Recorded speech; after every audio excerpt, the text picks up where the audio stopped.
Се стега меѓународниот обрач околу Македонија и Грција за брзо решавање на спорот за името, оценуваат дел од аналитичарите по засилената дипломатска активност на представници на САД и на европските држави во регионот. Првиот генерален конзул на Македонија во Њујорк и магистар по меѓународно право и политика Филип Петровски вели дека притисокот од меѓународната заедница за брзо решавање на спорот за името со Грција се зголемува. Јас не гледам една издржана државна стратегија по однос на тоа прашање, вели Петровски. Овој активизам од наша страна со летачкава дипломатија во Брисел не го толкувам како некоја посебна желба од нас, нешто посебно и подолго да поразговараме што европски пријатели, туку мислам дека беа поканети претседателот и премиерот уште еднаш да им се каже прецизно дека нашите европски и американски партнери очекуваат конечно нешто да се случи на овој план. Американскиот заменик државен секретар Џејмс Штајнберг според најавите денеска е во посета на Атина, а прашањето за името треба да биде една од главните теми на разговорите.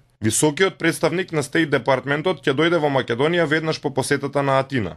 Странските дипломати во земјава се почесто зборуваат за наоѓање компромис со Грција, а пред неколку дена и заменик помошникот на државниот секретар на САД Стюарт Џонс во Брисел ги повика Македонија и Грција да покажат најголема можна флексибилност за да може прашањето за името да стане минато. Професор Димитар Мирчев, советник на претседателот Ѓорге Иванов, вели дека е очигледно дека по изборите се засилуваат контактите со меѓународната заедница и смета дека тоа може многу да помогне за да се забрзаат разговорите. Мирчев се надева дека спорот може да се реши до крајот на годинава и смета дека Македонија успева да ги убеди дипломатите во исправноста на своите позиции. Токму завчера Стюарт Џонс изјави дека разговорите треба да се концентрираат само на името, не на другите прашања какви што се јазикот, идентитетот, историјата и слично.